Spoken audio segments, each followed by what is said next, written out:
තෙරුවන් සරණින් දලදා සමිඳු බෙලෙන් ඔබ සැමට සියලු යහපත උදා වේවා. අධිකව වින්දනය කරන කම්සැපය Tamanටම කරගන්නා දඬුවමක් වන බවත් ඉන් මිදී ලෝකය මැදහත්ව විඳදරා ගන්නා තැනැත්තා සදාකාලික සැපය වින්දනය කරන බවත් තථාගත ධර්මය මැනවින් පෙන්වා දෙයි. බොහෝ විට වියපත් වීමෙන් පසු අප වටහා ගන්නා මේ සත්‍යය අප්‍රමාදීව ඇති හැකි වයසේදීම සිත්හි ධාරණය කරගන්නට පිටුවහලක් වනු පිණිස මෙම සද්ධර්ම මණ්ඩපයේ සූදානම් කෙරෙන්නේ බෞද්ධ මාධ්‍ය සත්කාරයේහි මහනුවර මධ්‍යස්ථානයේ සංවිධායකත්වයෙන් මහනුවර ඓතිහාසික අස්ගිරි ගෙඩිගේ රාජමහා විහාරස්ථානයේහි ධර්ම මන්දිරයේ තුලයි. අද අපගේ දේශකයාණන් වහන්සේ පූජ්‍යපාද පන්මල ධම්මිස්සර ස්වාමින්ද්‍රයන් වහන්සේ. අපි নমස්කාර පූර්වකව සාදුකාර පවත්වා උන්වහන්සේ පිළිගනිමු. සාදු සාදු සාදු. මෙම ධර්මානුශාසනාව සඳහා සදැහැති පූර්ණ දායකත්වය ලබා දෙන්නේ අම්පිටිය දලුග්ගොල්ල අංක 50න් 15 නිවසේ පදිංචි ටී.එම්. පුංචිමැණිකේ මහත්මිය සහ ටී.එම්. යසෝමැණිකේ මහත්මිය විසින්. ඒ අනුව එම පින්වත් මහත්මීන් ස්වකීය ඥාති මිත්‍රාදීන්ද සම්බන්ධ කරවාගෙන තමන් සකස් කරගත් මල් වට්ටිය අතීතයේ ශ්‍රී දලදා සමිඳුන් වැඩවිසූ මේ ඓතිහාසික අස්ගිරි ගෙඩිගේ විහාරයට පූජා කරමින් අනතුරුව දේශකයාණන් වහන්සේට දහත් වට්ටියද පිළිගන්වා අප කෙරෙහි කරුණාවෙන් මෙම ධර්මානුශාසනාව පවත්වන හැටියට පාද නමස්කාර කොට ආරාධනා කරනු ලැබුවා. අපි දැන් සදහසිතින් තන්පත්ව ධර්ම ශ්‍රවණයට සූදානම් වෙමින් පංචශීලයේ සමාදන් වීම සඳහා নমස්කාර පාඨ සජ්ජායනා කරමු. අවසරයි ස්වාමීනි. නමෝ තස් භගවතු අරහතු සම්මා සම්බුද්දස්ස. නමෝ තස් භගවතු අරහතු සම්මා සම්බුද්දස්ස. නමෝ තස් භගවතු අරහතු සම්මා සම්බුද්දස්ස. බුද්ධං සරණං ගච්ඡාමි. බුද්ධං සරණං ගච්ඡාමි. ධම්මං සරණං ගච්ඡාමි. ධම්මං සරණං ගච්ඡාමි. සංඝං සරණං ගච්ඡාමි. සංඝං සරණං ගච්ඡාමි. ဒ ුතියම්පි බුද්ධං සරණං ගච්ඡාමි. ဒ ුතියම්පි බුද්ධං සරණං ගච්ඡාමි. ဒ ුතියම්පි ධම්මං සරණං ගච්ඡාමි. ဒ ුතියම්පි ධම්මං සරණං ගච්ඡාමි. ဒ ුතියම්පි සංඝං සරණං ගච්ඡාමි. ဒ ුතියම්පි සංඝං සරණං ගච්ඡාමි. තතියම්පි බුද්ධං සරණං ගච්ඡාමි. තතියම්පි බුද්ධං සරණං ගච්ඡාමි. තතියම්පි ධම්මං සරණං ගච්ඡාමි. තතියම්පි ධම්මං සරණං ගච්ඡාමි. තතියම්පි සංඝං සරණං ගච්ඡාමි. තතියම්පි සංඝං සරණං ගච්ඡාමි. සරණාගමනං සම්පුන්නං ආමබන්තේ. පානාතිපාතා වේරමණී සික්ඛාපදං සමාදියාමි. පානාතිපාතා වේරමණී සික්ඛාපදං සමාදියාමි. අදින්නා දාන වේරමණී සික්ඛාපදං සමාදියාමි. අදින්නා දාන වේරමණී සික්ඛාපදං සමාදියාමි. කාමීසු මිච්ඡාචාරා වේරමණී සික්ඛාපදං සමාදියාමි. කාමේසු මිච්ඡාචාරා වේරමණී සික්ඛාපදං සමාදියාමි. මුසාවාදා වේරමණී සික්ඛාපදං සමාදියාමි මුසාවාදා වේරමණී සික්ඛාපදං සමාදියාමි සුරාමීරය මජ්ජපමා දට්ඨාන වේරමණී සික්ඛාපදං සමාදියාමි සුරාමේරය මජ්ජපමා දට්ඨාන වේරමණී සික්ඛාපදං සමාදියාමි තිසරණීන සද්දෙන් පංචශීලං ධම්මං සාදුකං සුරක්ඛිතං කତ୍වා අප්පමාදේන සම්පාදේ තබ්බං ආමබන්තේ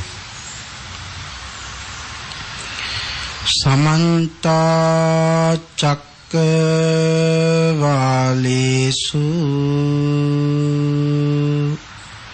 අත්‍රා ගච්ඡන්තු දේවතා සද්ධම්මං මුනි රාජස්ස සුනන්තු සග්ග මොක්ඛදං ධම්ම ශ්‍රවණ කාලෝ අයං බදන්තා ධම්ම ශ්‍රවණ කාලෝ අයං බදන්තා සද්ධම්ම ශ්‍රවණ කාලෝ අයං බදන්තා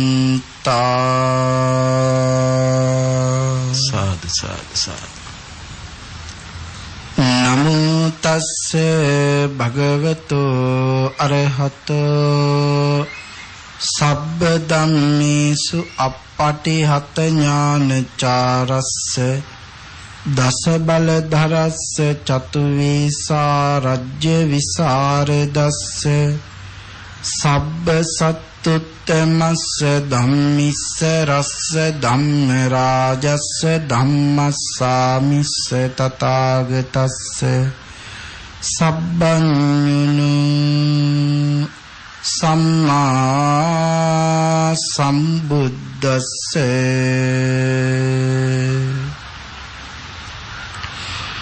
නමෝ තස්ස භගවතෝ අරහතෝ සබ්බ ධම්මේසු අප්පටිහත ඥානචාරස්ස දස බල ධරස්ස චතු වේසා රජ්‍ය විසරදස්ස සබ්බ සත්තුත්තමස්ස ධම්මිස්ස රස්ස ධම්ම රාජස්ස ධම්මස්සාමිස්ස තථාගතස්ස සබ්බඤුනු සම්මා සම්බුද්දස්ස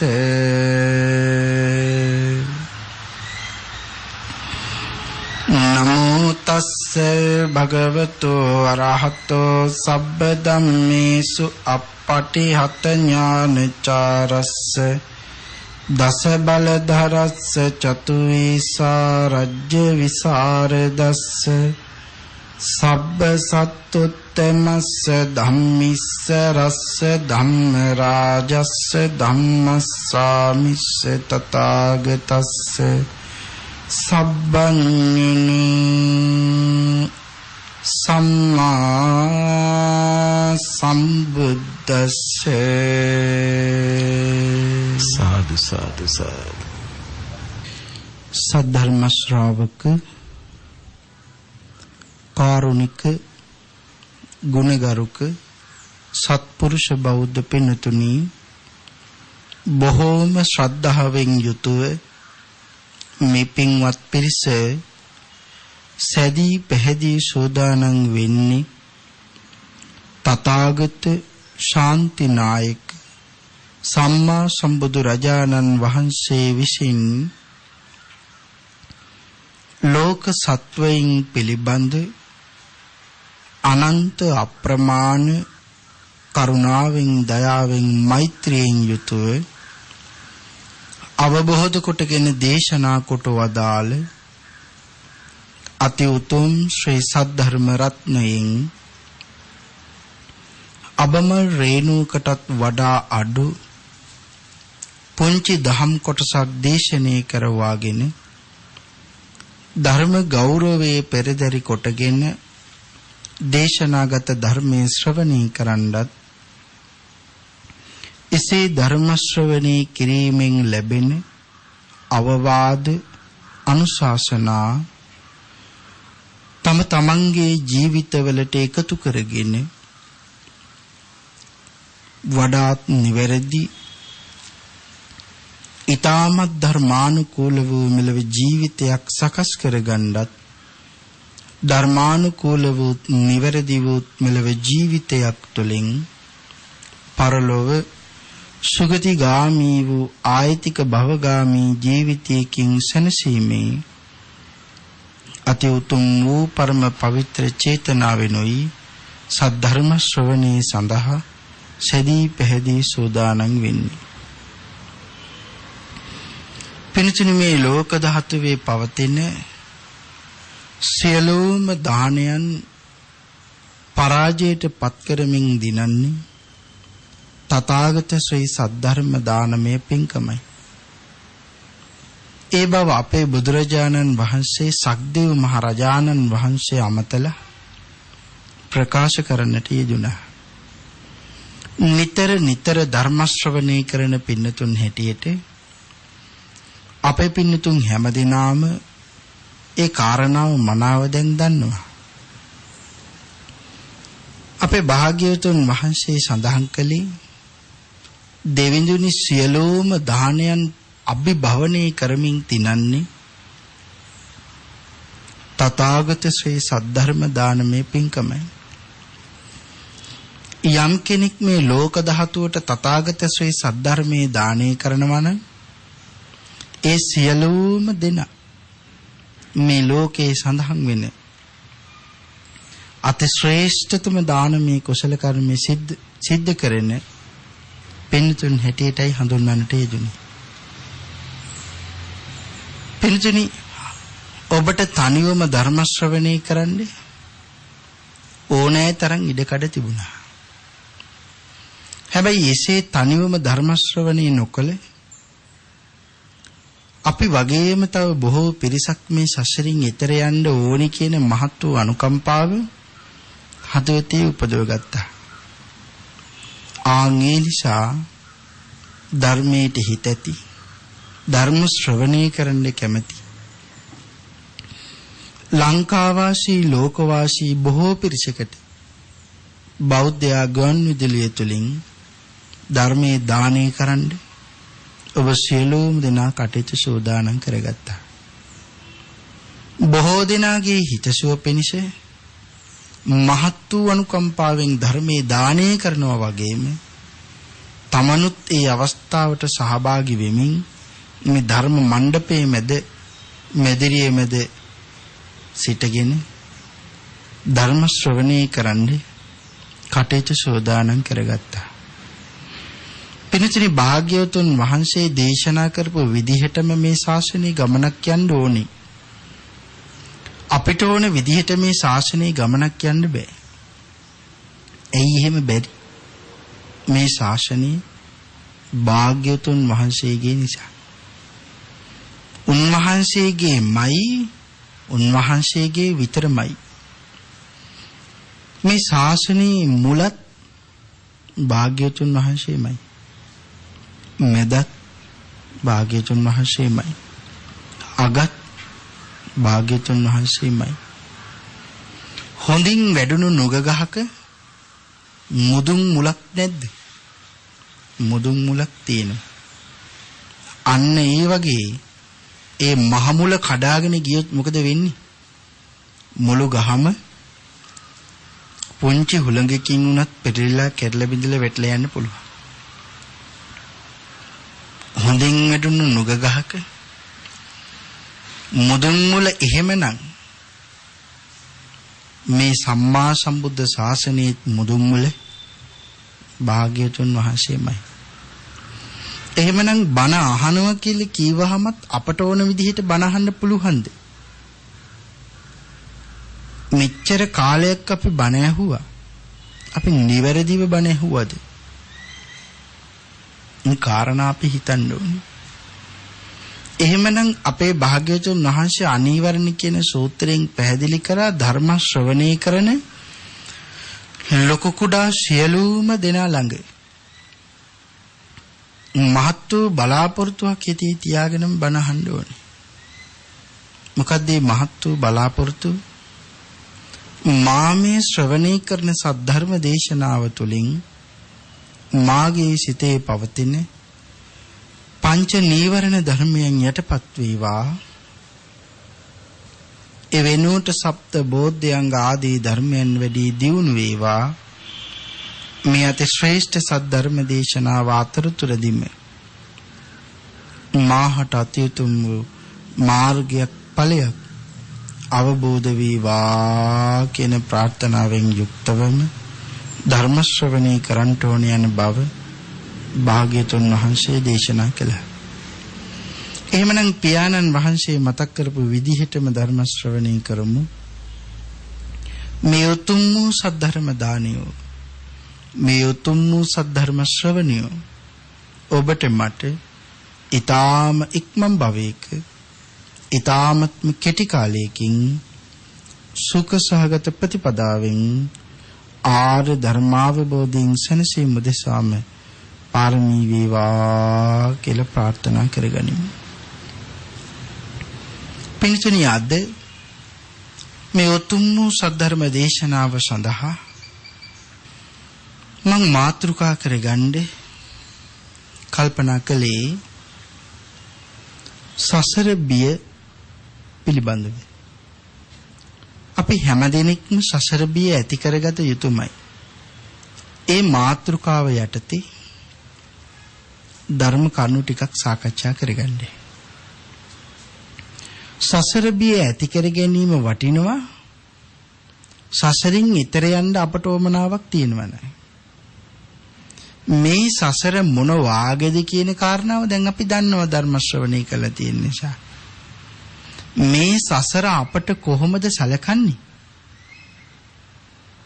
දරුණු විදිහට මේ සසර අපට සැලකනවා. මේ සසරෙන් අපට අනුකම්පාවක් තියෙනවද?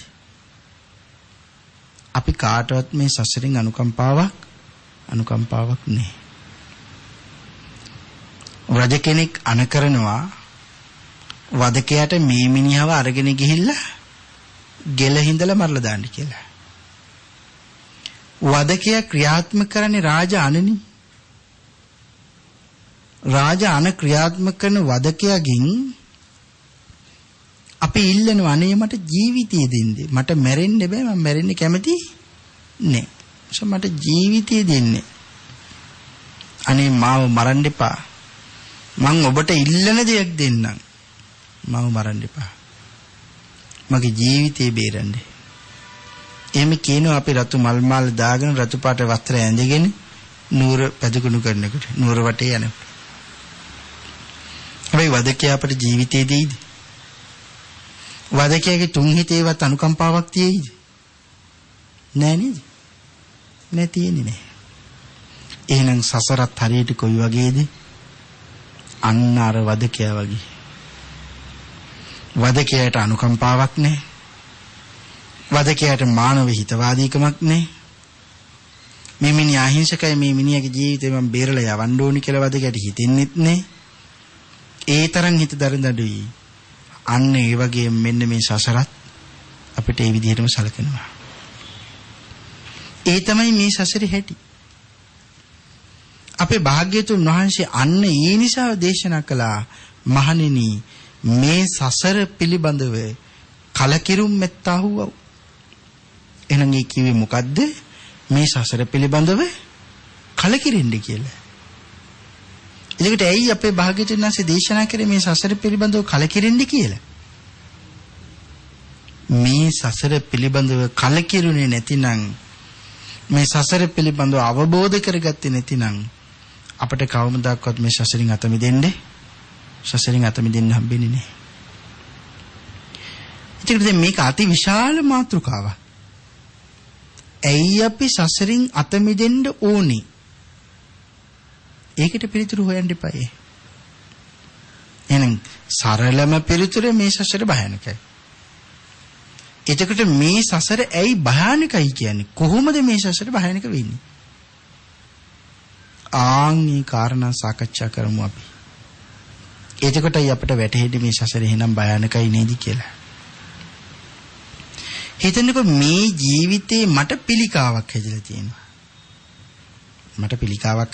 අපි හිතමු ඒ පිළිකාව හැදිලා තියෙන්නේ උගුරේ කියලා. එතකොට අපේ පින්නතුන් දන්නවා පිළිකාවක් හැදුනහම මේ පිළිකාව ටිකෙන් ටික වර්ධනය වෙනවා. දැන් මේ පිළිකාව හැදිලා තියෙන්නේ උගුරේ. උගුරේ තියෙන පිළිකාව ටිකෙන් ටික වර්ධනය වෙන්නේ මොකද වෙන්නේ? මට ආහාර ගන්න තියෙන මාර්ගය වෙහිලා යනවා. පිළිකාවක් හැදුනහම හරියට වේදනයිල්නේ. පිච්චෙනවා වගේ වේදනාවක් ඒගොල්ලන්ට දැනෙනවලු. ඒකට ඒ වේදනාව හරි අමාරුයි. බඩ ඇතුලේ කකුලේ කොහේ හරි තැනක ඒ පිළිකාව තිබ්බනම් ඇතුලේ හිඳලා සමහරවිට ඒ කෑලි කපලා අයින් කරන්න පුළුවන්. හැබැයි උගුර හැදුනන් කිව්වහම කට ගලවල පැත්තකින් තියන්නද? බෙල්ල ගලවල පැත්තකින් තියන්නද? ඒකට හිතන්නකෝ බෙල්ලෙනුත් සිදුරු කරන්න ඕනේ, කටෙනුත් සිදුරු කරන්න ඕනේ. ඒකට මේ ජරාවටපත් වීම, මේ ලෙඩ රෝග ආදීටපත් වීම එක වතාවක් මේ පිළිකාවක් හැදුන කෙනෙක් කොයිතරම් දුක් විඳිනවද?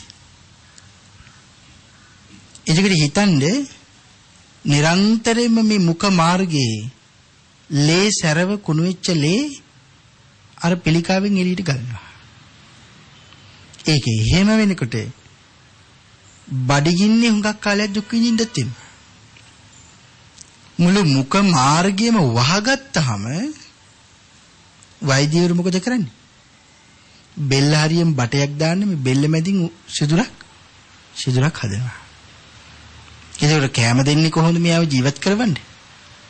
බෙල්ල මැද්දෙන් හදාපු සිදුරකින් බටයක් දාලා ඇඟ ඇතුලේ ජීවත් කරවනවා. යන්ත්‍ර වලට සවි කරවලා. යන්ත්‍ර ආධාරයෙන් ජීවත් කරනවා. ඒකට හිතන්නකෝ මේ මිනිස්සයා මොන තරම් පිළිකාවක් හදන කෙනෙක් දුක් විඳිනවද? දැන් අපේ පින්නතුන්ගෙන් ඇහුවොත් පිළිකාවක් උගුරේ හැදෙන්න කියලා ඔයගොල්ලෝ ජීවිතේ ප්‍රාර්ථනා කරන්නවත් කැමතිද? නෑ නේද? කැමති නෑනේ. ඊට අපි ඒකට කැමතිත් නෑ. පිළිකාවක් දැන් අපි මේ වයසට ලැබලා තිබෙන්නේ නැති වෙනට තව අවුරුදු 10කින් මට පිළිකාවක් එනවා කියලා මම දැනගත්තොත් ඒකට මොකද කරන්න ප්‍රතිකාරමයි? දැන්ම ඒ අවුරුදු 10කින් එන්න තියෙන පිළිකාවට අපි සූදානම් වෙනවා. ඒ දේවල් සූදානම් කරලා මට හිතුනොත් හොඳ කරන්න බෑ කියලා සමහරවිට පිළිකාව වෙන්නත් කලින් අපි සියදිව හානි කරගන්නත් පුළුවන් ඒ ලෙඩට තියෙන බය නිසා. විඳෝ මැරෙනවට වඩා හොඳයි එකපාර මැරලා යන එක කියලා එහෙම හිතන්නත් පුළුවන්. හිතන්නකෝ දැන් මේ උගුර ගැන විතරයි අපි මෙහෙම කතා කළේ. ඉතින් ඊළඟට මිදෙනවා අපි ඇස් වලට ගියොත් එහෙම. හොඳට තියෙන ඇස් දෙක වීදුරුකට ගිහිල්ලා ඉවරලා මොකක් හරි වෙලා ඇස් දෙක පෙනීම නතර වෙලා යනවා. මුළු ජීවිත කාලෙම ඇස් පේන්නේ නැතුව දුක් විඳිනවා. කොහේරි ගමනක් යනකොට හැප්පිලා අත් දෙකත් නෑ කකුල් දෙකත් නෑ කඳ විතරයි ඉතිරි. අපි දුක එයාගේ වයස 20යි එයා හැප්පෙනකොට. දැන් අත් දෙකත් නෑ කකුල් දෙකත් නෑ කඳ විතරයි ඉතිරි. හැම වැඩක්ම කරන්න කවුරු හරි වෙලෙ උසගෙන යන්න ඕනේ. කවන්නත් ඕනේ, පොවන්නත් ඕනේ, නාවන්නත් ඕනේ, පිරිසිදු කරන්නත් ඕනේ, වැසිකිලි කැසිකිලි එකයි යන්නත් ඕනේ, හැමදේම කරන්න ඕනේ කවුරු හරි. ඒ වගේ කෙනෙක් කොයිතරම් මෙරි ඉපදිනවද? එයා අවුරුදු 80ක් ජීවත් වෙනවා කියලා හිතන්නකෝ. එතකොට අවුරුදු 20ක් නැතුව ගියපුවාම තව අවුරුදු 60ක්ම අතුත් නැතුව කකුලුත් නැතුව එකම විදිහට ඉඳගෙන දුක් විඳිනවා. කැමතිද මේවා පිළිබඳ? කැමති නෑ නේ. අපි කවුරුත් කැමති නෑ. මේ දේවල් වලට වඩා මේ සසරේදී අපි තනි වෙන්න කැමතිද? නෑ අපි හැම වෙලෙම තව කාගේ හරි පිහිටක් වෙනවා. මට අරයා වුනේ, මට මෙයා වුනේ, මට මගේ අම්මා වුනේ, මට මගේ බිරිඳ වුනේ, මට මගේ ස්වාමියා වුනේ, මට මගේ දරුවා වුනේ, මට දරුවෝ නැතුව ජීවත් වෙන්න බෑ, මගේ බිරිඳ නැතුව ජීවත් වෙන්න බෑ, මගේ ස්වාමියා නැතුව මට ජීවත් වෙන්න බෑ, මගේ යාළුවෝ නැතුව ජීවත් වෙන්න බෑ. ස්වාමියා රිද්දපුවාම වේදනාවක් දෙවුනේ නැද්ද? තමගේ සහෝදරයා සහෝදරිය රිද්දපුවාම වේදනාවක් දෙවුනේ නැද්ද? දරා ගන්න බැරි වේදනාවක්. තමන්ගේ ජීවිතේ කිසිම දවසක අතහැර දාලා යන්නේ නැහැ කියලා පොරොන්දු දුන්න අය එකපාරම අපි බලාපොරොත්තු නොවුන වෙලාවක අතහැරලා දාලා ගියපුවාම ඒ වේදනාව කොයිතරම් දරා ගන්න අපහසු වේදනාවක් වුණාද? අපි ජීවිතේ බලාපොරොත්තු වෙන්නේ නැහැ. පොරොන්දු වුණා මං ඔයාව ජීවිතේ කවදාවත් දාලා යන්නේ නැහැ කියලා. හැබැයි එහෙම පොරොන්දු වුණාට යම් දවසක අපිවත් හිතුවේ නැති වෙලාවක එකපාරම අපිව දාලා අතහැරලා යනවා යන්නේ.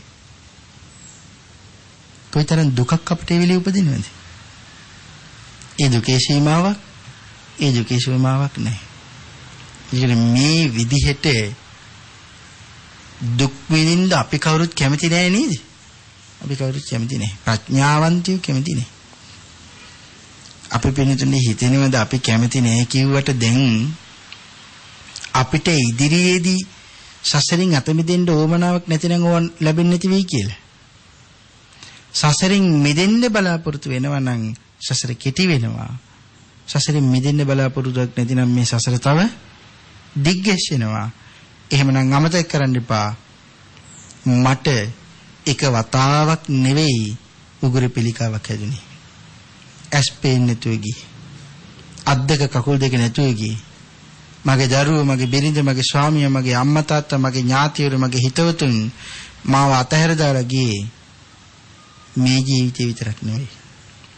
ඒගොල්ලෝ මාව දාලා යනකොට කඳුළු ගංගාවන් වගුරුවා මං ඇඬුවේ මේ ජීවිතේ විතරක් නෙවෙයි. මීට කලින් සසරෙදිත් අනන්ත ප්‍රමාණ ආත්මවල මං ඉපදිලා දුක් විඳා. අද කාන්තාවන් බවට පත් වෙලා ඉපදිලා ඉන්න ඔබ සියලුම දෙනා මීට කලින් සසරෙදී පිරිමි බවට පත් වෙලා ඉපදුනා අය ඕනතරම් පිරිමි ආත්ම ලැබලා තියෙනවා වෙන්න පුළුවන්. අද පිරිමි බවට පත් වෙලා ඉපදිලා ඉන්න සියලුම දෙනා මීට කලින් සසරෙදී කාන්තාවන් බවට පත් වෙලා අනන්ත ප්‍රමාණ වේදනාවන් විඳපු අය බවට පත් වෙලා ඉපදිලා ඉඳපු අය. අනන්ත දුක් විඳපු අය. අද අම්මයි තාත්තයි වුණාට ගියාත්මේදී දෙන්න දෙපැත්තකට වෙලා සතුරු හමුදාවයි මිතුරු හමුදාවයි කියලා යුද්ධ කරපු දෙන්න වෙන්න පුළුවන්. මේ ජීවිතේ අයියයි මල්ලි වෙලා ඉපදුනාට මීට ආත්මවර කෝටි ගණනාවකට කලින් දෙපැත්තකට බෙදිලා රටවල් දෙකක් අල්ලගෙන යුද්ධ කරපු රජවරු දෙන්න වෙන්න පුළුවන්. කොටින්ම කිව්වොත් අද අපි මේ බණ කියන මේ ධම්සභාව තියෙන තැන මීට ආත්මවර 1000කට විතර කලින් එක්ක අමුසොහනක් මිනිසොහනක් වෙන්න පුළුවන්. එක්ක මෙතන රජ කෙනෙකුගේ සිටුවරයෙකුගේ මාලිගාවක් තිබුණ තැනක් වෙන්න පුළුවන්. එක්ක මෙතන බුදුරජාණන් වහන්සේලාගේ පාපහස ලැබුව තැනක් වෙන්නත් පුළුවන්. එක්ක මෙතන රහතන් වහන්සේලා පිරුණන් පාපු තැනක් වෙන්නත් පුළුවන්. එක්ක මේ ස්ථානීය සාමාන්‍ය මිනිස්සු නිකන් ඉඳපු නිකන් ගියක් තිබුණ තැනක් වෙන්නත් පුළුවන්. ඒකට මේ සසරේ කොයි තරම් දීර්ඝ කාලයක් මේ විදිහට මේ සසර පවත්වගෙන අපි ආවද? මේ සසර නිර්මාණය කරන්නෙත් අපිමයි. මේ සසර පවත්වගෙන යන්නෙත් අපිමයි. නිමාවටපත් කරන්නත් ඕනේ කවුද? නිමාවටපත් කරන්නත් ඕනේ අපි. එහෙමනම් මේ සසර කොයිතරම් භයානකයිද කියන කාරණාව මේ പ്രേතවත්වයේ තියෙන එක කෙටියෙන් සඳහන් කරන එක කාරණාව. අපේ නාරද මහරහතන් වහන්සේ දැක්කා එක ප්‍රේතෙක්.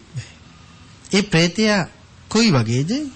රත්තරන් පාට සිරුරක් ලැබලා ඉන්නේ. රත්තරන් පාටින් බබලනවා. ඒ කියන්නේ හරි ලස්සනයි. හැබැයි සඳහන් කරනවා බෙල්ලෙන් උඩ කොටසේ මූණ ඌරු මූණක් තියෙන කියලා. ඒ ඌරු මූණක් ලබාගෙන අනන්ත ප්‍රමාණ හුඟක් දුක් විඳිනවා කියලා. ඌරුමුවක් තමයි පිහිටලා තියෙන්නේ. නාරද මහරහතන් වහන්සේ මේ දැකපු ප්‍රේතය කවුද? කවුද කියලා දැනගන්නකොටයි මේ සසරේ බය අපට ඇති වෙන්නේ. මේ සසර කොයිතරම් භයානකයිද කියලා අපට හිතෙන්නේ කවුද කියලා දැනගන්නකොට. කවුද මේ දැන් මේ දුක් විඳින ප්‍රේතය? සඳහන් කරනවා කාශ්‍යප ලෝතුරා බුදුරජාණන් වහන්සේගේ කාලේ ඉඳපු භික්ෂුන් වහන්සේ නම. කය සංවර කරගෙන ඉඳපු භික්ෂුන් වහන්සේ නම. කය හොඳට සංවර කළා.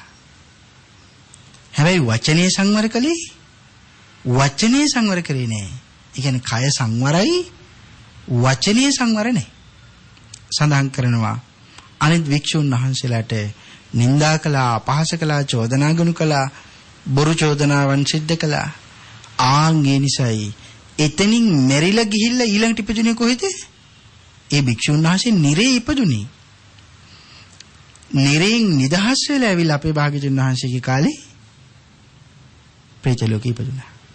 එහෙනම් දැන් හිතන්නකෝ නිරෙන් නිදහස් වෙලා මනුස්ස ලෝකෙට එනවා කියලා දෙයක් තියෙනවද? අපි හිතන්නේ නිරෙන් නිදහස් වෙනවා මනුස්ස ලෝකෙට එන්නේ කියලා. හැබැයි මේ සසර කොයිතරම් භයානකයිද? නිරෙන් නිදහස් වෙන ගම මනුස්ස ලෝකෙට එනවා කියන කාරණාවක් කොහෙවත් සඳහන් වෙන්නේ නැහැ.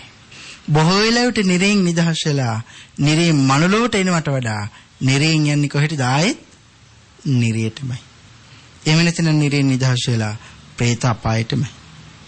එහෙම නැතිනම් තිරිසන් අපායටමයි.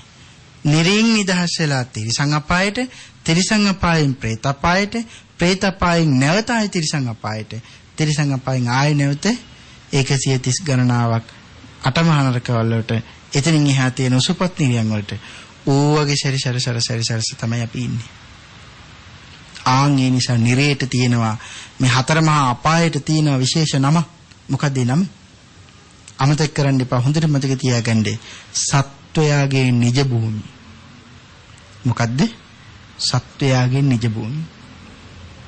ඒ සත්වයාගේ නිජ භූමිය කියන්නේ අපි නිතරම ඉන්නේ එහි. මෙහි නෙවෙයි. මෙහි කියන්නේ මේ මනුස්ස ලෝකෙ. මනුස්ස ලෝකෙට එන්නේ හරි අඩුවෙන්. කොහොමද මනුස්ස ලෝකෙට එන්නේ හරි අඩුවෙන්? හිතන්නකෝ ලොකු වැලි කන්දක් තියෙනවා. අපි හිතමුකෝ ටොන් එකක් විතර වගේ වැලි කන්දක්. බොහොම පරිස්සමෙන් පෙනේරයකට දාලා පෙලෙනවා. පෙලන්නේ වැලි අපට ඕනේ කරන ටික ගන්න. එක වැලි කැටයක්වත් අහකට යන්න දෙන්නේ නෑමයි. පුදුම ආරක්ෂාවකින් පුදුම සංයමයකින් වැලි ටික පෙරනවා පෙනේරයකට දාලා.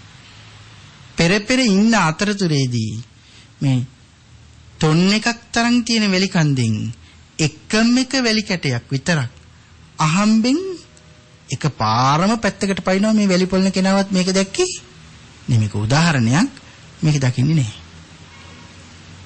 එතකොට මනුෂ්‍ය ජීවිතේ ආන්වර පිටපැනපු වැලි කැටේ වගේ.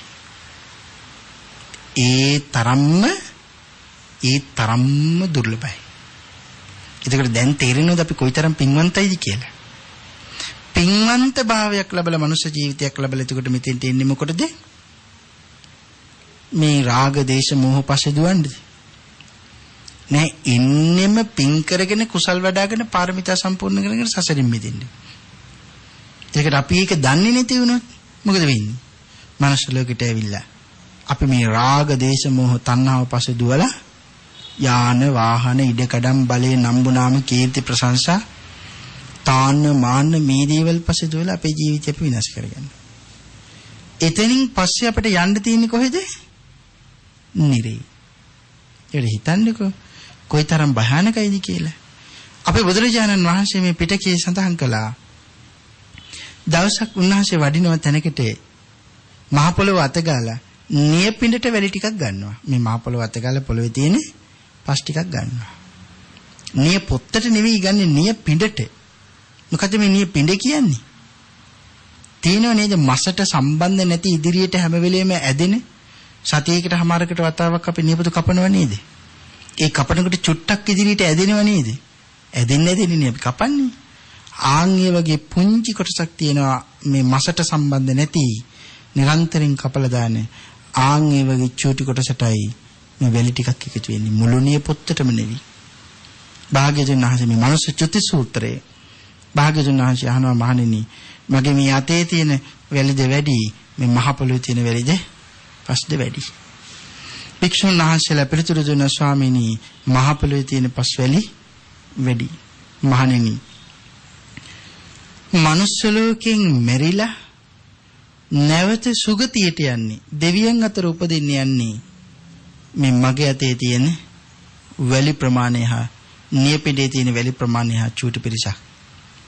මේ මහ පොළොවේ තියෙන සියලු පස්කන්ධරා වැලි හා සමානවම මේ සසරේ මනුස්ස ලෝකේ මෙරිලා ඊළඟට උපදින්නේ කොහෙද? නිර්යන් වල. නිර්යන් වලිනුත් එහෙමයි.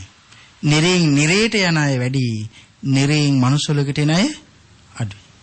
ඊළඟට බුදුරජාණන් වහන්සේ සඳහන් කළා දෙවියන් අතරින් චුත වෙලා දෙවියන් අතරින් මෙරිලා දෙවියන් අතර උපදින අය බොහොම අඩුයි. දෙවියන් අතරින් මෙරිලා නිර්යන් වල උපදින දෙවිවරු වැඩි කියලා. එහෙනම් දෙවිවරු උනා කියලාවත් නිදහසක් තියනවද? දෙවිවරු උනා කියලාවත් මරණයෙන් ගැලවෙන්න බෑ. ඒ වගේම මනුස්ස ලෝකයට ආවා කියලා මරණයෙන් ගැලවෙන්න පුළුවන්ද? ඒත් බෑ. නිරේට ගියා කියලාත් මරණයෙන් ගැලවෙන්න පුළුවන්ද? ඒත් බෑ. එතකොට പ്രേතාපායට ගියා කියලාවත් මරණයෙන් ගැලවෙන්න බෑ. අසුරාපායට ගියා කියලාවත් මරණයෙන් ගැලවෙන්න බෑ. එතකොට තිරිසන් අපායට ගියා කියලාවත් තිරිසන් සතෙක් වෙලා ඉපදුණා කියලාවත් මරණයෙන් ගැලවෙන්න බෑ. එහෙනම් කොහේවත් ගැලවීමක් තියෙනවද? මේ කිසිම තැනකට ගියා කියලා ගැලවීමක් නැහැ. Taman තුලින්ම ගැලවීම Taman ඇති කරගන්න ඕනේ. තේරෙනවද ඒ කාරණාව? Taman තුලින්ම Taman ගැලවීම ඇති කරගන්න ඕනේ. ඒ ගැලවීම ඇති කරගන්න නම් මොකද කරන්න ඕනේ? මේ සසර පිළිබඳව කලකිරෙන්න ඕනේ. මේ සසරේ භයානකම තේරුම් ගන්න ඕනේ, වටහා ගන්න ඕනේ. දැන් හිතන්නකෝ මනුස්ස ලෝකෙට පින් කරගන්න ආපු අපි අතින් වැරදි උඟක් වෙනවා පව් සිද්ධ වීම. ඒ අතර බොරුවට දිවුරනවා. දැන් එක අම්මා කෙනෙක් හිටියා. එක පුරුෂයෙක් බිරින්දෑවරු දෙන්නෙක් ගෙනාවා. මොකද පළවෙනි බිරින්දට දරුවෝ නැති නිසා.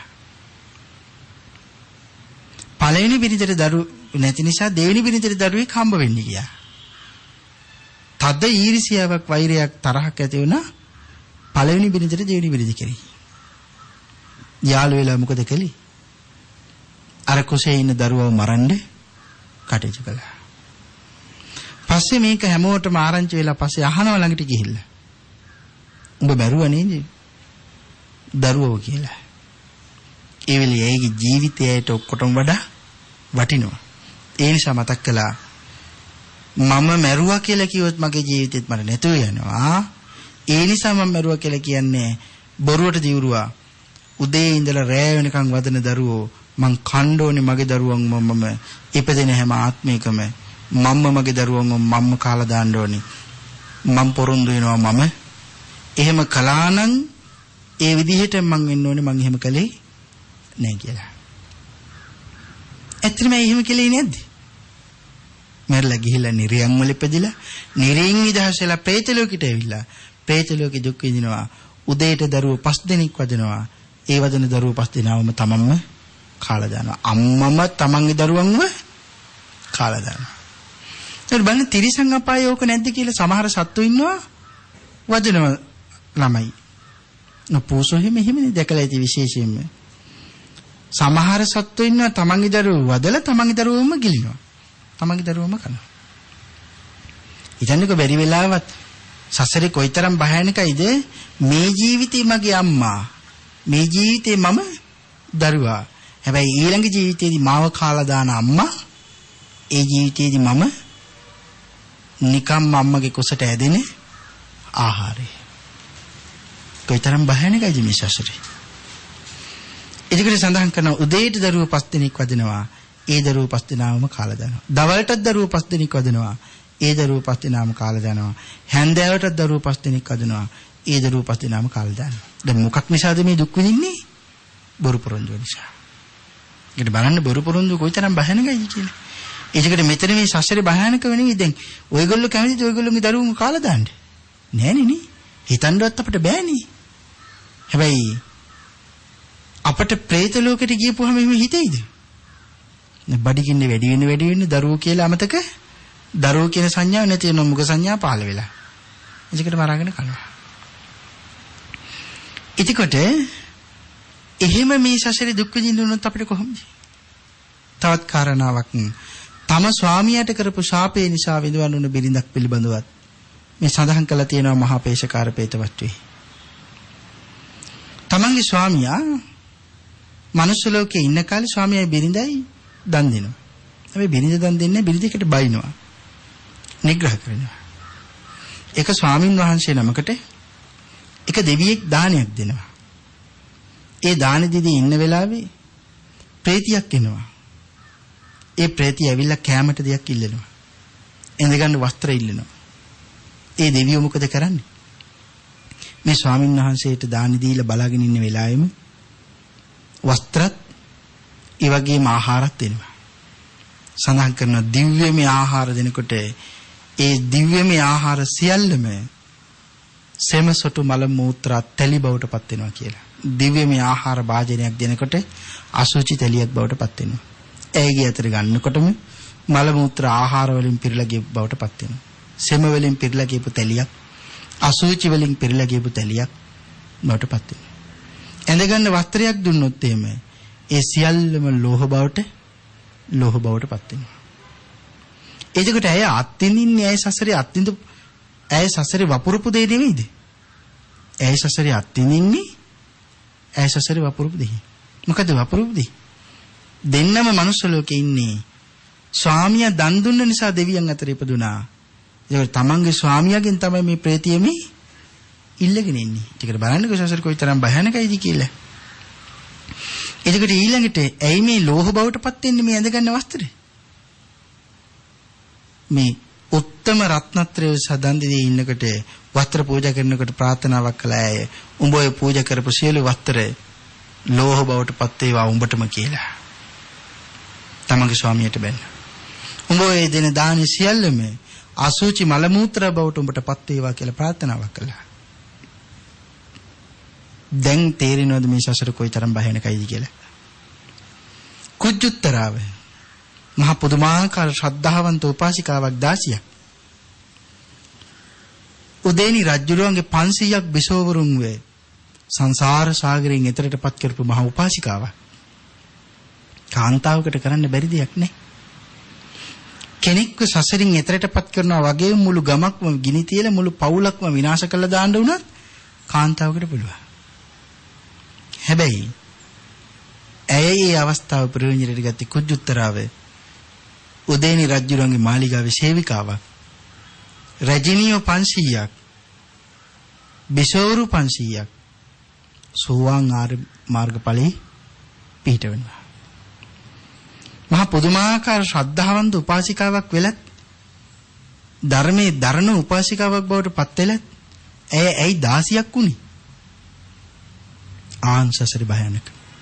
සඳහන් කරනවා ආත්මාර බොහෝ කාලයකට කලින් කාශ්‍යප බුදුරජාණන් වහන්සේගේ කාලේ මහ ප්‍රතාපවත් පවුලක සිට දිනියක්.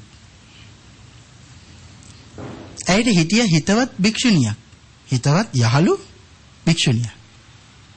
හිතවත්කම පාවිච්චි කරලා දුර තිබුණු රම්පොදියක් තමන් සිටුමාලිගේ ඉන්නකොට තමන් ළඟට ගෙන්න ගත්තා. රහත් වෙච්ච භික්ෂුණී සාමණේර භික්ෂුණියක් ඇයට කියලා යාළුකම පාවිච්චි කරලා ටිකක් නුදුරින් තිබුණු රම්පොදියක් තමන් ළඟට ගෙන්න ගත්තා. ආන්ගේ ගෙන්නා ගැනීම නිසාම අවුරුදු 500ක් එක දිගටම 16ක් බවට පත් වෙලා ඉපදුනා. ඇයි 16ක් බවට පත් වෙලා ඉපදුනේ? රහත් භික්ෂුණියකින් වැඩගත්ත නිසා. සිටු දිනියක් වෙලා ඉපදෙලා ඉන්නේ. යාළුකම පාවිච්චි කළා. එතකොට හිතන්නකෝ අපි කරන පුංචි එකම දේ දැන් එක වතාවනේ 500 මේ එක වතාවනේ ගෙන්න ගත්තේ. රම්පොදිය ගෙන්න ගත්තේ කී වතාවද? එක වතාවයි. හැබැයි ඒක විපාක දෙන්නේ ආත්මවර 500ක්. එහෙනම් මම හිතන්නකෝ දවසකට මදුරුව 10 දෙනෙක් මැරුවොත් එක මදුරුවට මට කොයිතරම් කාලයක් විපාක දෙයිද? 10 දෙනාටම අඩුම තරමේ. කී වතාවක් මට විපාක දෙයිද? දුකට ආංශසරේ භයානක. ආන් හිම හිතලා බලන්නේ. ඇයි 16ක් වෙලා ඉපදුනේ මේ විදිහට? අපිත් කොයි තරම් එහෙම ඉපදිලා ඉන්නේ ඇද්ද එතකොට? ඒ වගේම ඇයට කුජුත්තරා කියන නම තියෙන්නේ ඇයි? ඉදිරියට නැවිලා තියෙන්නේ ශරීරේ කුදුයි. එතකොට කුදු වෙලා ඉපදිලා තියෙන්නේ ඇයි? එකාත්ම වාර කාලයක ධනවත් පවුලක ඉපදිලා හිටිය අය එක පසේ බුදුරජාණන් වහන්සේ නමක් පිණ්ඩපාතේ වඩිනකොට ඒ දිහා බලාගෙන ඉඳලා උන්වහන්සේ තිනින් වැඩියෙන් පස්සේ අනිත් අයට තමන්ගේ ශරීරයෙන් ඇදකුද පෙන්නේ රඟපෑවා. මෙන්න මේ විදිහටයි ගියේ කියලා hina වෙවි කොන්ද නවාගෙන ස්වරූපයෙන් පෙන්වුවා. එතකොට ඒක විහිළුවටයි ඇයි කළේ? එහෙනම් විහිළුවක් කළා කියලාවත් මනුස්ස ලෝකෙ මිදෙන්න පුළුවන්ද? නෑ, විහිළුවකට වුණත් හොරකමක් කළොත් හොරකමමයි. ඒකට ඕන තරම් සාක්ෂි මේ පිටකේ තියෙනවා. එහෙමනම් මේ සසරේ හැටි. අපේ චක්කුපාල මහරහතන් වහන්සේ උන්වහන්සේට ඇස්පේන්නේ නැතුව ගියා රහත් ඵලය ලැබනවත් එක්කම. ඒකට ඇයි එහෙම වුනේ? ඒක ආත්ම වාරයක තමන්ගෙන් බෙහෙත් ගත්ත කාන්තාවක් බොරු කළා. ඉතින් ඒ බොරුවෙන් හොඳ වැඩක් කරන්නම්කෝ කියලා තරහක් ඉපදුනා. ඒකට මොකද කළේ? තවත් ඇස් හොඳටම හොඳ වෙලා නැහැ. ඒ නිසා හොඳටම හොඳ වෙන්න නම් තව එක ප්‍රතිකර්මයක් කරන්න තියෙනවා කියලා ගෙන්නේ ගත්තා. ඇයත් දන්නේ නැතු ආවා. ඇය මුදල් දුන්නේ නැති නිසා මේ කටයුතු කරන්නේ. ඇයගේ ඇස් වලට බෙහෙත් දාලා තිබුණ එකත් නැත්තරම නැති කළා. තරහ පිරිමහ ගත්තා. කේන්තිය පිරිමහ ගත්තා. ඒකට ඒකේ හැමම පිටිනා. එහෙමනම් අපේ පින්නතුන් හිතන්න අපි මේ සසරේ කරපු කියපු දේවල් අපට තාම කොහොම විපාක දීලා තියෙනවද? තාම විපාක දීලා නම් තියෙන්නේ බොහොම ටිකයි. ආමග කෙටි යායුතු මග දුර ආපු මාර්ගේ කෙටි. මෙච්චර කාලයක් ආපු මාර්ගේ කෙටි. තව යන්න ඕන මාර්ගය බොහොම දිගයි. හැබැයි යන්න ඕන මාර්ගය අපි කෙටි කරගන්නවද නැද්ද කියන එක ඔබම තීරණය කරන්න ඕනේ. අපි කාටවත් ඒක තීරණය කරන්න බෑ. තමන්මයි ඒක තීරණය කරන්න ඕනේ. මම කෙටි කරගන්නවද මේ සසර? තවමත් මට මෙච්චර මම මේ ජීවිතේ මෙච්චර දුක් විඳනනම් නැවතනම් මට මේ සසරේ දුක් විඳින්න එපාමයි කියලා මේ සසර පිළිබඳව කලකිරෙන්න ඕනේ. අම්මෙකුට දරුවෙක් ඉපදෙනකොට කොයිතරම් වේදනාවක් තියෙනවද? මනුස්ස ලෝකේ ඒ දරුවන් උස්මහත් කරනකොට කොයිතරම් වේදනාවක් වෙනවද? පෞල් ප්‍රශ්න, සමාජ ප්‍රශ්න, ගෙවල් දොරවල් වල ප්‍රශ්න ඕවයිනකොට තව කොයිතරම් ප්‍රශ්නද? ඔය ඔක්කොටම වඩා ජාති, ජරා, ව්‍යාධි, මරණ, ශෝක, පරිදේව, දුක්ඛ, දෝමනස, උපායාස කියන මේ දුක් වලින් අපට දුක් විඳින්න වෙනවා. දැන් ඔයගොල්ලන්ට හිතෙන්නේ නැද්ද මේ සියලු දුක් වලින් අපි හෙම්බත් වෙලා ඉන්නේ කියලා? මේ සියලු දුක් වලින් අපි හෙම්බත් වෙලා ඉන්නේ. ඒ නිසා තවමත් භාග්‍යතුන් වහන්සේ අපි දිහා බලාගෙන වැඩ ඉදිමින් අපට අනුකම්පා කරමින් මතක් කරනවා, පුතේ දුවේ මේ සසර භයානකයි, මේ සසරෙන් එතර වෙන්න කියලා. උන්වහන්සේ තාමත් ජීවමාන වැඩ ඉදිමින් මේ සසර භයානකම අපට පෙන්වලා දෙනවා. එමනම් උන්වහන්සේගේ පිහිට ආශිර්වාදේ අපි හැමෝටම තාම නැද්ද? අපි හැමෝටම තාම එහෙමම තියෙනවා. උන්වහන්සේට මෙච්චර කාලයක් සසරේ අකීකරුණ නිසා, ලෝතුරා භාග්‍යතුන් වහන්සේට අකීකරුණ නිසා මෙච්චර කාලයක් අපි මේ සසරේ ඇවිදගෙන යනවා. මේ සසරින් අත මිදෙන්න භාග්‍යතුන් වහන්සේට කීකරුණොත් අපි හැමෝටම පුළුවන්කම තියෙනවා. එමනම් අපි හැමෝම මේ ඉපදිලා තියෙන්නේ බොහෝ දෙනෙක් සසරේ දුක් විඳිනකොට අපි මේ ඉපදිලා තියෙන්නේ පුණ්‍යවන්ත කාලයක. භාග්‍යතුන් වහන්සේ තාම මනුස්ස ලෝකේ වැඩ ඉන්න යුගයක සසරින් අත මිදෙන්න ඒ මහ පුණ්‍යවන්තකම පාවිච්චි කරලා, ප්‍රඥාව පාවිච්චි කරලා, ශ්‍රද්ධාව පාවිච්චි කරලා, සීලය පාවිච්චි කරලා සසර කෙටි කරගෙන මේ අති භයානක රෞද්‍ර රුධිර සසරින් අත මිදෙන්නේ ඔබ සියලු දෙනාට මගේ බුදුරජාණන් වහන්සේගේ ආශිර්වාදේ නිරන්තරයෙන් උදාපත් වේවා කියලා ආශිර්වාද කරනවා. මේ උතුම් වූ සද්ධර්ම දේශනාවෙහි පින්වන්ත දායකත්වයේ සපයන්නට යෙදුණි අම්පිටිය දලුග්ගොල්ල අංක 50න් 15 වෙනි වසරේ පදිංචි ටීඑම් පුංචි මණිකේ පින්වත් මහත්මිය සහ ටීඑම් යශෝමණිකේ පින්වත් මහත්මිය ඇතුළු කාරුණික ගුණගරුක වූ සත්පුරුෂ වූ පින්වත් පිරිස විසින් ඒ පින්වත් පිරිසේ උතුම් වූ වරමුණ WM හිමණිකේ මෑණියන්ට පින්පැමිණවීමත් ටීඑම් උක්කු බණ්ඩා පියාණන්ට පින්පැමිණවීමත් ඒ වගේම WM Jayasekara සහෝදරයාණන් MW රණතිලක මහත්මාණන් MW Wimalasena මහත්මාණන් WM Dingiri Banda මහත්මාණන් TM හීන් Bandara මහත්මාණන් ඇතුළු සංසාරගත පරලෝසපත් සියලෝම ඥාති වර්ගයට පින්පැමිණවීම උතුම් වූ බලාපොරොත්තු වශයෙන් තබා ගත්තා. රැස්කල සියලෝම පින්දහම් සංසාරගත සියලෝම ඥාති වර්ගයා අනුමෝදන් වේවා කියලා පින් අනුමෝදනාවන් සිදු කරමු. ඒ වගේම රත්නත්‍රි ආශිර්වාදයේ ප්‍රාර්ථනා කරනවා දලුග්ගොල්ල රාජමහා විහාරයේ විහාරාධිපති අවසරයි නායක ස්වාමීන් වහන්සේ ඇතුළු සියලුම ස්වාමීන් වහන්සේලාට නිරෝගී චිරජීවනයේ උදාපත් වේවා. ටීඑම් බණ්ඩාර මණිකේ සහෝදරියට දීර්ඝායුෂ රත්නත්‍රි අනන්ත ගුණ බලයෙන් නිරෝගී චිරජීවනයේ උදාපත් වේවා. සුජීවත්ව සිටින සියලුම සහෝදර සහෝදරියන්ට ඔවුන්ගේ දරුමුණුබුරු මිනිවිරියන්ට සියලුම දෙනාටම නිදුක් නිරෝගී චිරජීවනයේ උදාපත් වේවා.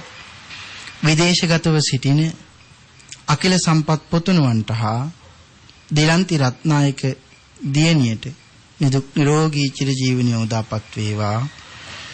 ගුවන් හමුදා සේවයේ නියුතු දනුෂ්ක ඉන්ද්‍රජිත් පොතුණුවන්ට සහ දේනියන් දෙදෙනාටද නිදුක් නිරෝගී චිරජීවනයේ උදාපත් වේවා. සද්ධර්ම ශ්‍රවණය කරන්ඩ මැදිරියට පැමිණි සියලුම දෙනාටමද මේ සියලු පුණ්‍ය ධර්මයන්ගේ ශක්තියෙන් නිදුක් නිරෝගී චිරජීවනයේ රත්නත්‍රි ආශිර්වාදයේ උදාපත් වේවා කියලා ප්‍රාර්ථනාවන් සිද්ධ කරනවා. සම්මාදිට්ඨිගත බ්‍රහ්ම රාජීන් දිව්‍ය රාජීන් වහන්සේලාටද මේ සියලු පින් අනුමෝදන් වේවා. ඒ වගේම බෞද්ධ මාධ්‍ය ජාලයේ නිර්මාතෘවර අවසරයි බෝධිසත්ව ගුණෝපේත දරණාගම කුසල ධම්ම මහා ස්වාමින් වහන්සේ බොරලන්දේ වජිරඥාන මහා ස්වාමින් වහන්සේ ඇතුළු රටට දැයට නිර්මල වූ පර්‍යාප්තිය දානී කරන්න වෙහෙසෙන බෞද්ධ කාර්ය මණ්ඩලයේ සියලුම දෙනාටමද මේ සියලුම පින් අනුමෝදනා වේවා කියලා ප්‍රාර්ථනාවන් සිද්ධ කරනවා.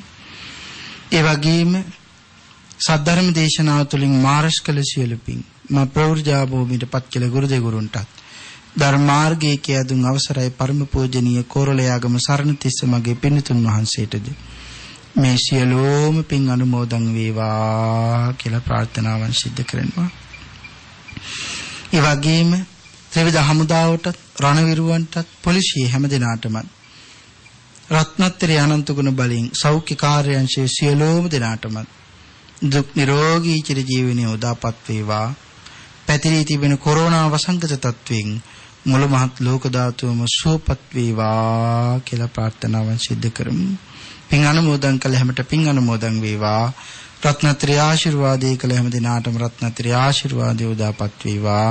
ඊ타මත්ම ඉක්මන් භවයක ඊ타මත්ම කෙටි කාලයකින් සුඛ සහගත ප්‍රතිපදාවෙන් ආර්ය ධර්මාවබෝධයෙන් ශනිසීම දිසාම මේ මහත් වූ කුසල කර්මය ඔබට මට පාරමී ධර්මයෙන් බෞතමපත් වේවා කියලා ප්‍රාර්ථනා කරගන්න. ආකාසට්ඨා චුම්මට්ඨා දේවානාගා මහිද්దికා පුඤ්ඤන්තං අනුමෝදිත්වා චිරන් රක්칸තු ලෝක සාසනං දේවෝ වස්සතු කාලේන සස්ස සම්පatti හෝතු ච පීතෝ භවතු ලෝකෝ ච රාජා භවතු ධම්මිකෝ. බෞද්ධ මාධ්‍ය සත්කාරයේ මහනුවර මධ්‍යස්ථානයේ මගින් මහනුවර ඓතිහාසික අස්ගිරි ගෙඩිගේ රාජමහා විහාරස්ථානයේ සංවිධානය කළ සද්ධර්ම මණ්ඩපයේ වැඩ හිඳමින් පූජ්‍යපාද පන්නල ධම්මිස්සර ස්වාමින්ද්‍රයන් වහන්සේ විසින් දේශනා කොට වදාළ බෞද්ධ ගුවන් විදුලියේ දායකත්ව ධර්මානුශාසනාව ඉන් සමාප්තයි. දේශකයන්න් වහන්සේටත් ධර්ම ශ්‍රවණය කළ ඔබ අප සැමටත් අපේ මාතෘ භූමියටත් දලදා හිමි සරණයි.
බෞද්ධයා ගුවන් විදුලිය